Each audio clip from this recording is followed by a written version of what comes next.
Welcome to some Heat talk, and the Miami Heat just got absolutely cooked by a guy coming into this game that averaged 7.6 points per game. A guy that is the role player of all role players. They just got 36 hanged on him. 30 of those came in the second half by LANDRY SHAMET. Our whole Miami Heat team just got absolutely introduced to the Shamet show.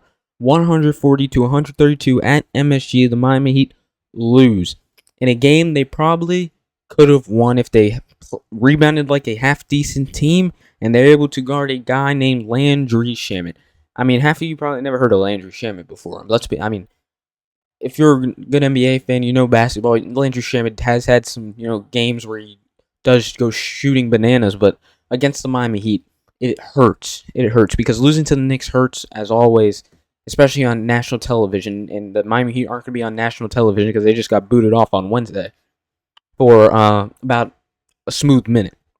And we just got embarrassed on Prime Video by the New York Knicks and by LANDRY SHAMET. Now, credit to LANDRY SHAMET, he has 36 points, but also you can't downplay Karl-Anthony Towns' 39-point performance. He was absolutely cooking in the first half, giving Khalil Ware buckets, taking him out to the deep waters, shooting it right over his ass.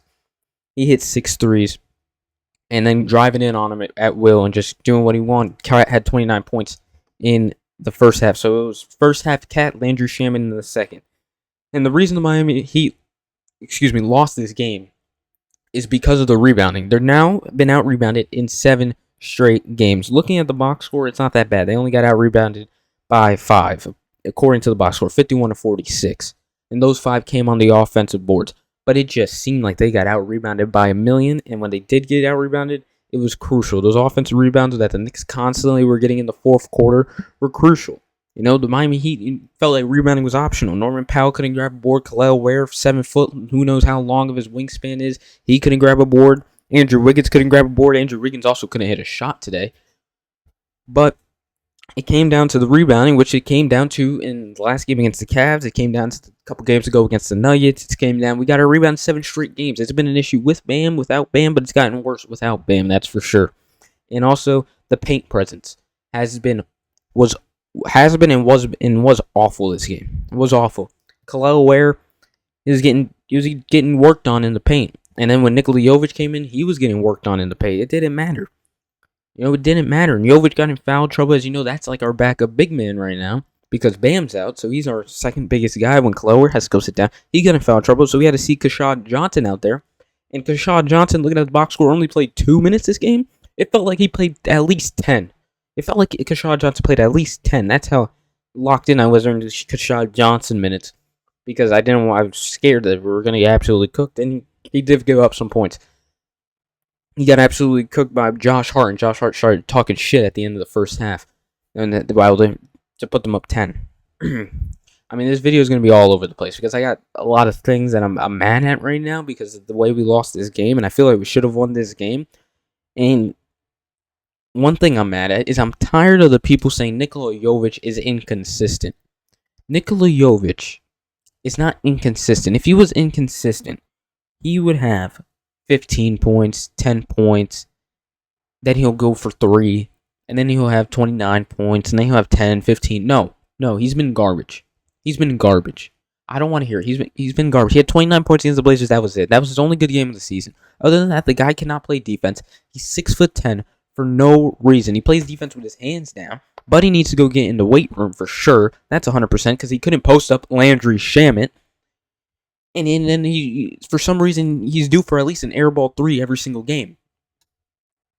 He's been garbage. We've had to rely on him in this run with Bam being out to play basically a backup big. We're not asking him to go be a center. We're not. But we're asking him to go use his size to his advantage while Khalil Ware especially when Khalil Ware is sitting on the bench. Because we don't have any backup center besides Vlad Golden, which Spo, is not going to put in the game. We could have used him in this opportunity. We could have used him in the last game also.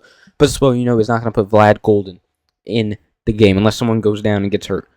So we had to use Jovic as our guy with size. But he doesn't play like he's 6'10". The dude plays like he's a 6-foot guard. And he can't shoot like one. And he's not as good of a playmaker like one. He's just a big if. We know he has the ability to play make. We know he has the size to finish. We know he has the shooting ability. But it's just never there. It's never there. He's just been playing like absolute garbage especially on the defensive end.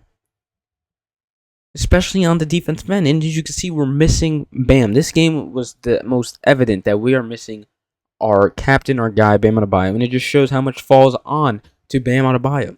He's expected to be, the primary defender, the elite defender, guarding everybody, guarding their main guy. And the Knicks, like the Cavs, were without two of their main guys. They were without OG Anunoby and Jalen Brunson. OG got hurt 5 minutes into the game, and Jalen Brunson was hurt coming into this game. He was out for sure. Just like the Cavs. They didn't have Garland, they didn't have Mitchell, they didn't have Mobley, and we still got beat because of these role players also. And because of the paint, Jared Allen. Now in this game, Cat. It's not good. Those are our issues right there. It's been the paint presence, the rebounding, the defending the rim. That's what it's been. And having Jovic and Ware, they're two pigeons out there. They're too soft of bigs to be relying on them. And this game, the Knicks benefited from Jalen Brunson not being out because we were able to beat Jalen Brunson earlier in the season. He's a lot of ISO ball, getting to his spot, getting to his mid-range, pulling up right there.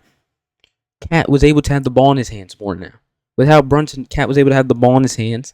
And against the Heat, who's our center? Kel'el Ware. He's going to get his buckets on Kel'el Ware. He's going to take him to the paint. He's going to bring him out deep, shoot over him, do everything, do his thing. And he had 29 points in the first half because he was doing his thing.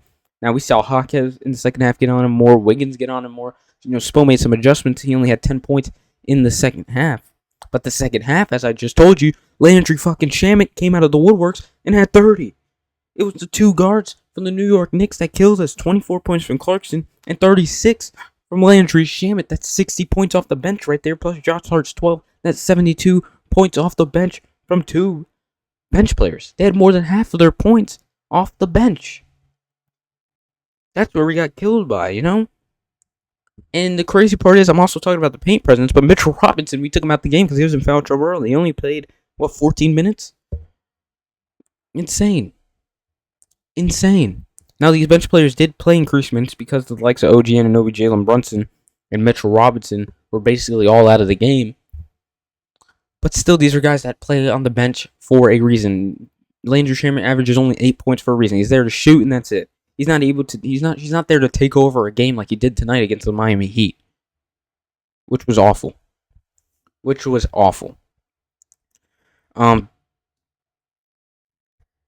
And also what I have to say about the rebounding issue, especially with allowing teams to get these offensive rebounds, is with our pace, we play at such a fast pace.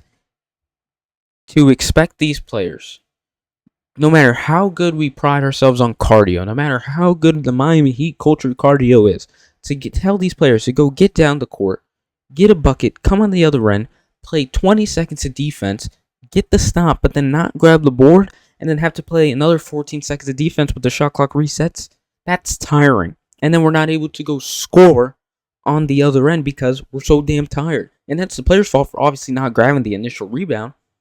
But this is also a problem with the pace. This is what you get from the pace. And you also from the pace that you're trying to run so fast, when the shot goes up, you see players just sprinting down court trying to get down court, Like kind of what the Pacers do. That's also what happens when you run this pace. You're sacrificing, possibly giving up rebounds. But it's been a real issue. And when you're not getting the rebounds, you're not able to score because you're getting so tired on defense. It's physically tolling to not grab these rebounds, and it's been a real issue. Here's Spo talking about the second chance baskets and the Heat rebounding issues after the game. Yeah. I mean, more so the second chance, and it's costing us games now. That's where we are, and we've said it enough that we have to fix it. We're being stubborn about it. The things that we need to do better. I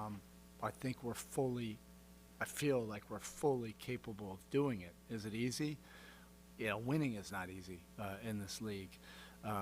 There were so many pop-up rebounds. There are a handful of rebounds. Mitchell Robinson is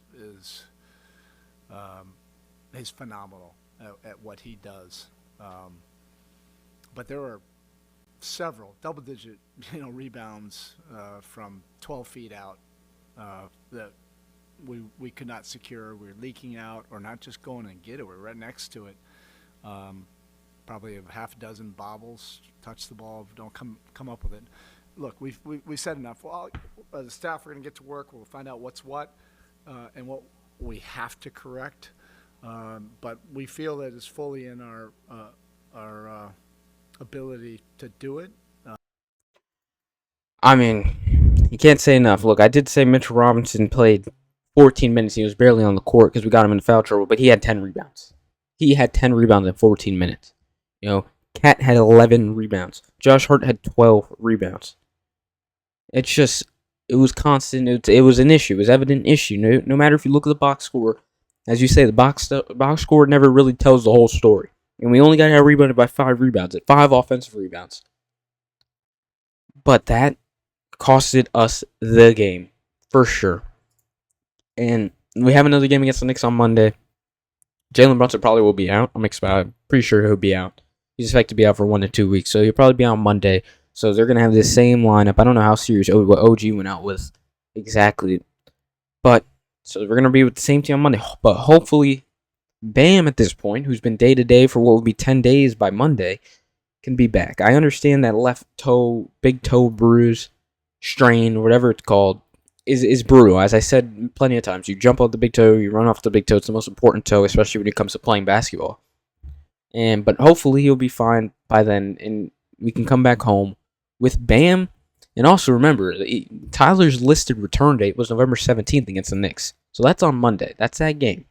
So maybe we can come back with Bam and Tyler, and we can come out and beat these motherfuckers. Because I don't want to lose to the Knicks in 2 straight games. And I think we'll make some adjustments in order to win this game. If you look at Spo on my screen, I mean, tell me that guy doesn't look like he's about to make the meanest adjustments to come out and absolutely smoke the Knicks on Monday. I mean, you have to. And we need Bam. We need Bam and what he brings defensively and to help out Kalaware with getting these rebounds and guarding the paint. You know, Bam in physicality really hasn't matched in the same sentence. But at this point, we need him. And we need him bad. This just shows how much Bam means to this Miami Heat team. And I want to leave you on one last thing. I know this video is all over the place. Heat lose 140 to 132. I am mad about this loss. But I want to leave you one more thing. If you go to my last video I posted about the Miami Heat, I want you to go to my last video. If you made it this far in the video, obviously subscribe and like this video. But I want you to go to my page. Go to the last video that I made talking about the Miami Heat. Look at the thumbnail and the title on that thumbnail, and look at the picture of the player that's there.